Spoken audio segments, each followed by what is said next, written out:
ये जनाब की तबीयत में थोड़ा-सा सुधार आया, तो ये जनाब उठ के जो है वो इधर-उधर भागने लग गए। पता नहीं बेचारे ने 5-6 दिन कैसे निकाले। अभी हृदय की तबीयत में थोड़ा-सा गाइस सुधार है और उसे शरारतें करते देख के हमें भी थोड़ा अब अच्छा लग रहा है। बीच में तो हम बहुत घबरा गए थे कि ये क्या हो गया। Welcome back to my channel guys. मेरे चैनल पे आपका बहुत-बहुत स्वागत है। मैं हूँ आपकी होस्ट और दोस्त मीनाक्षी। तो बस कुछ राशन का सामान लेके आए थे, कुछ चीज़ें लेके आए थे जिन्हें मैं सोच रही थी लगा लूँ, बट छोटे के साथ ये चीज़ें करनी उतनी इजी नहीं होती जितनी लगती हैं। ये है स्टीमर जिसे हृदय पूरा देख परख रहा है कि किस तरह से इसे असेंबल किया जाए। हमने हृदय के लिए मंगवाया है ये।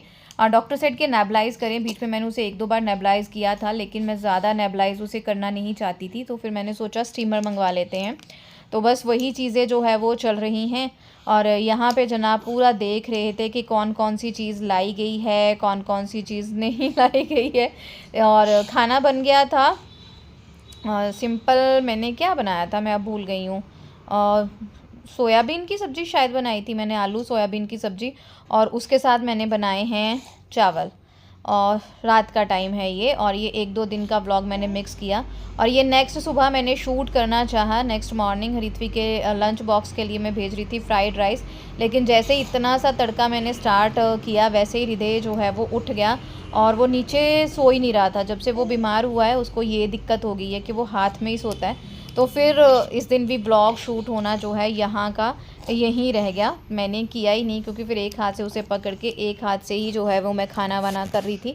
कुछ इस तरह से चल रहा है। तो मैं शेयर करती हूँ आपके साथ life of a mommy. Mommy की लाइफ कैसे होती है, कैसे चीज़ों को मैनेज करती है, किस तरह से हम हर चीज़ को अच्छे से कर सकते हैं। आपको उसके साथ ही लंच बॉक्स रेसिपीज़ देखने को मिलती हैं, बेबी मील रेसिपी यहाँ पे देखने को मिलती है, और कभी कभी कुछ नहीं देखने को मिलता, बस ऐसा ही मिलता है। तो यहाँ पे लंच बॉक्स जो है वो पैक हो गया। और ये कुकर में मैंने रखे थे पॉपकॉर्न, क्योंकि फ्रूट में सिर्फ बनाना था और वो मुझे रिद्धवी को भेजना नहीं है। तो ये है, अगली 1-2 दिन बाद इवनिंग होगी शायद।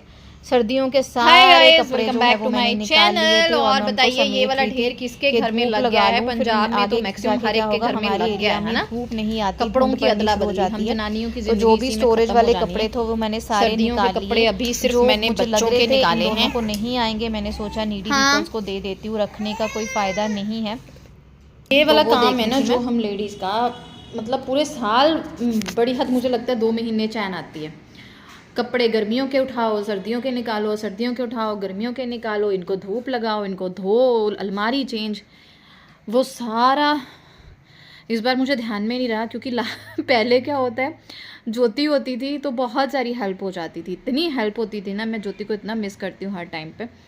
तो ये सारी चीज़ें मुझे मुश्किल नहीं लगती थी, उसके साथ लगो वो बहुत सारी चीज़ें इजीली करवा लेती थी, है ना। और अच्छा फिर हुआ, ध्यान में नहीं रहा कि बैल साहब के होते होते कर लूँ। अब बैल साहब चले गए हैं तो दिक्कत हो गई है मुझे, ये सारे काम अकेले करने हैं मुझे, और बच्चों के साथ बहुत मुश्किल है क्योंकि हृदय इज़ नॉट। और बस कपड़ों के साथ लगी हुई हूँ, और अपना भी दिवाला निकला हुआ है। ऐसा मतलब बॉडी में पूरी हर तरह की चीज़ जो है, मैग्नीशियम, सोडियम, कैल्शियम, सब मेरी में ज़ीरो हो रखा है। टाइफाइड हो रखा है, तो सिर दर्द बहुत ही, तो मैंने ना अच्छे से आज तेल की चंपी की कि कल सिर धो लूँगी, तो तेल की चंपी कर लेती हूँ। और ये जनाब मेरे पास आके सेल्फ पे बैठ के अपना बातें भी सुना रहे थे स्कूल की, और अपने साथ साथ वो है अपने टेस्ट वगैरह प्रिपेयर कर रही थी। और रिधु इस टाइम पे अपने दादू दादी के पास था। ये तकरीबन 7 से 8 बजे के बीच का टाइम होगा। इस टाइम मैं उसको दादू दादी के पास छोड़ देती हूँ, ताकि मेरा खाना भी बन जाए और हृत्वी के साथ थोड़ा एक होता है ना मी टाइम वाला काम हो जाता है, उसका होमवर्क हो जाता है, वो सारी चीज़ें जो है वो हो जाएँ। तो इस तरह से जो है वो चीज़ें मैनेज करती हूँ। ऋत्विक के साथ इस टाइम पे ना मुझे अपना टाइम याद आ गया।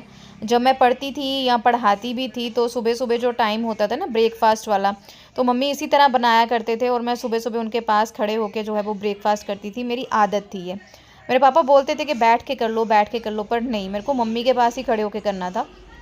और शाम को आके जब मैं फ्री होती थी आके, तो मैं ट्यूशन्स वगैरह करती थी, तो जब भी मैं फ्री होती थी फिर मैंने मम्मा के पास इसी तरह से सेल्फ पे चढ़ के बैठ जाना, और पूरे दिन की कचर पचर मम्मा को सुना देनी। यही चीज़ें जो है इस टाइम पे मुझे याद आ गई, और मैंने इस पे ना रील भी डाली है। अगर आपने मुझे इंस्टाग्राम पे फॉलो नहीं किया है तो डिस्क्रिप्शन बॉक्स में उसका लिंक रहेगा। Guys please follow me, Meenakshi Bahl करके मेरी आईडी है। और साथ ही ये मैं सुन रही थी उससे स्पीच क्योंकि उसके स्कूल में एनुअल फंक्शन होने वाला है जहाँ उसे स्पीच देनी है। तो बहुत लंबी चौड़ी स्पीच है लंबी चौड़ी स्पीच है, तो मैं वो सुन रही थी, उसके साथ साथ मैं अपना जो है वो खाना चपातियाँ लगा रही थी। सब्ज़ी आज बनी थी मटर मशरूम की सब्ज़ी मैंने बनाई थी, हल्की सी ग्रेवी रखी। बस इसी तरह आप जैसी ही मेरी बिज़ी लाइफ चल रही है। हाउस वाइफ्स की लाइफ जो है वो इसी तरह से बिज़ी होती है, या कह लीजिए लेडीज़ की लाइफ इसी तरह से होती है। अगर वर्किंग है तो फिर तो ज़्यादा बैंड बजी होती है, अलग अलग तरीके की सबकी बैंड बजती है। हाउस वाइफ को ये होता है कि पूरा दिन ही चैन नहीं मिल पाता, पूरा दिन कुछ ना कुछ काम दिखते रहते हैं। वर्किंग के साथ ऐसा हो सकता है कि वो थोड़ा सा रेस्ट करे, लेकिन उनकी एक अपनी लाइफ होती है और उनको लगता है उनकी लाइफ बिज़ी है, हाउस वाइफ को लगता है उनकी लाइफ बिज़ी है। तो लेडीज़ की सबकी लाइफ जो है वो बिज़ी ही होती है। एज़ यूजुअल जैसे मैं हमेशा खाना पकाने के बाद 2-4 बर्तन सिंक में होते हैं, वो फटाफट से धोने शुरू कर देती हूँ, क्योंकि फिर ना खाना खाने के बाद से मुझसे काम नहीं होता। और एक बार बच्चे को लेके बैठ जाओ, बच्चे तो वैसे ही उठने नहीं देते, और बच्चों के ढेरों काम होते हैं। जैसे ऋत्विक का स्कूल बैग पैक करना है, उसकी यूनिफॉर्म को आयरन करना है, और गदर इतना मचा हुआ है रूम में, अभी तक रूम क्लीन नहीं हुआ। कपड़ों को तय लगाओ, सुखाओ, ये करो वो करो, ये सिलसिला कभी भी ख़त्म नहीं होता। और पिछले दिनों इतनी बिज़ी रही हूँ, लेकिन जो भी मेरे 2-4 फ्रेंड्स हैं, मेरे सब्सक्राइबर्स हैं, फैमिली है, जो मुझे हमेशा से देखती रही है, चाहे मैंने जितना मर्जी ब्रेक लिया, मैंने कभी यूट्यूब पे वीडियो डाला, कभी नहीं डाला, महीना 2-2 महीने, 3-3 महीने गायब रहती हूँ। इसीलिए मेरे जो है वो अप्स एंड डाउन्स आते हैं, व्यूज़ बहुत कम हो जाते हैं। लेकिन फिर भी जो चंद लोग हैं, भूपिंदर कौर जी, सिमरन, सुनीता चावला, ये सब ने मुझे इतना प्यार दिया, थैंक यू वेरी मच। आप मेरा वीडियो देखना कभी नहीं भूलते, पूरा वीडियो देखते हो, अच्छे से देखते हो और मुझे कमेंट करते हो, मुझे बहुत ही अच्छा लगता है। और जब गॉड ब्लेस यू कह के जाते हो, चाहे मुझे या मेरे बच्चों को, मुझे बहुत ही अच्छा लगता है। पिछले व्लॉग पे हृदय को बहुत सारी विशेज़ मिली बर्थडे की, उसके लिए आप लोगों का तहे दिल से शुक्रिया। हृदय रिकवर कर रहा है, पहले से थोड़ा बेटर है।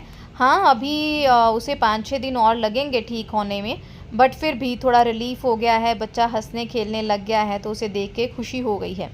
और इसी के साथ मैं वापस आ रही हूँ अपनी डाइट पे, क्योंकि मेरी डाइट की 2 महीने में धज्जियाँ उड़ गई हैं, बच्चों के पीछे, पति के पीछे, घर परिवार के पीछे, इतना बैंड बज गया है तबीयत का। तो ये मेरी जो है हेल्दी वाला ब्रेकफास्ट स्मूथी, जिसमें मैंने 2 चम्मच जो है वो सीड्स के लिए हैं, थोड़ी सी गूंद कतीरा ली है, थोड़ी सी खसखस ली है, 5 बादाम लिए हैं, और इन्हें मैं भिगो के रख दूँगी दूध में।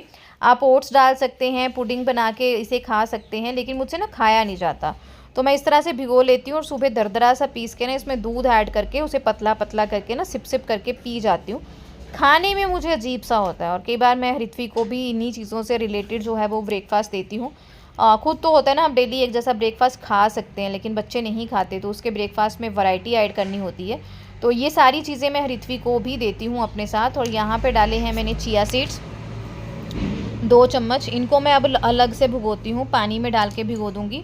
और अलग से मैंने डाले हैं 2 गिरी अखरोट की, जो 2 पूरे अखरोट होते हैं वो डालने हैं। और उसमें डाला है मैंने मुनक्का 5 दाने। ये मैं खाली पेट खाऊंगी, क्योंकि मुझे अभी पीरियड्स आने स्टार्ट हो गए हैं। ऋतु के बाद पीरियड्स मुझे बहुत लेट आए हैं, तो वो क्रैम्प्स आते हैं, पेन होती है, अभी उस तरह से नहीं आए हैं। तो मैं इसलिए भी अपनी डाइट के ऊपर फोकस कर रही हूँ, क्योंकि यार हम अगर ठीक रहेंगे ना, तो हम अपने बच्चों को अच्छे से देख सकते हैं। ये तो मैंने बहुत अच्छे से देख लिया, पूरा 3 महीना मेरा इतना गंदा रहा, सब कुछ कर लिया, लेकिन एक वो चीज़ होती है, हम लेडीज़ हर चीज़ कर लेते हैं पर अपनी डाइट की तरफ ध्यान नहीं दे पाते, या अपनी तरफ ध्यान नहीं देते, वो वाली चीज़ हो गई और बैंड बजी हुई है। इसलिए फ़ोकस है अपनी डाइट पे। और ये रिदु का डिनर बन रहा है। रिदु को डिनर में मैं देती हूँ हमेशा ओट्स और मखाना की प्योरी। एक तो इजी पीजी बन जाता है और ये नखरे भी नहीं करता है, इसको ये बहुत ही टेस्टी लगता है। Rich in iron, calcium, omega 3 fatty acids, जो बच्चे के लिए बहुत ज़रूरी होते हैं। और ये पूरा रूम यहाँ पे मैंने लगाए हुए हैं गाने।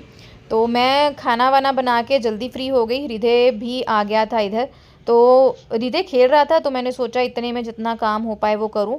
तो जितने भी यहाँ कपड़े थे मैंने बेड को खाली कर लिया, बट फिर से वो भरने वाला है, क्योंकि फिर सुखा के ही धूप लगा के यहाँ आएंगे। तो गर्मियों के सारे जो है वो मैंने कपड़े उठाने शुरू कर दिए, वो गठड़ी बना दी सर्दियों के कपड़े की, जिसे मैं धूप लगाऊंगी सुबह। और उसके बाद यहाँ पे रिदु को खाना खिला रही थी मैं। आजकल रिदु खाना खाने में ना थोड़ा सा मतलब पैम्पर चाहता है, या थोड़ा सा ना ड्रामा नाटक करता है। क्योंकि इसने बीच में 4-5 दिन कुछ भी नहीं खाया जब बहुत बीमार हो गया था, जस्ट ब्रेस्ट फीड पे ही था। तो अब ये खाने लगा है तो नीम नेक करता है, नखरे बहुत करता है। बट हम मम्मियों को है आदत, कई बार मैं कहती हूँ कि एक बच्चे को पाल लिया पोस लिया, अब दूसरे बच्चे की बारी आ गई है, तो इस तरह से चल रहा है। बट रिच इन कैल्शियम होने की वजह से मखाने मैं रिदु की डाइट में ज़रूर ऐड करती हूँ, ताकि इसकी बॉडी को न्यूट्रिएंट्स मिले। इसी तरह मैंने हरित्वी के साथ भी किया था, अपनी तरफ से पूरी कोशिश की थी हरित्वी की डाइट को भी न्यूट्रिएंट वाली और बैलेंस रखने की कोशिश की थी। इसी तरह हृदय की रख रही हूँ।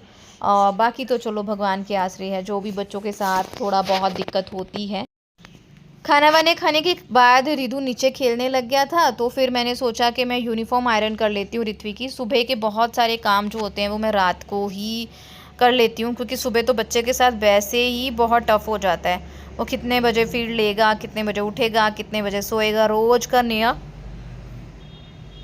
काम होता है। और ऊपर से वो सोना चाहेगा कि खेलना चाहेगा, काम करने देगा नहीं करने देगा, बड़ा स्ट्रेस होता है भाई लाइफ में।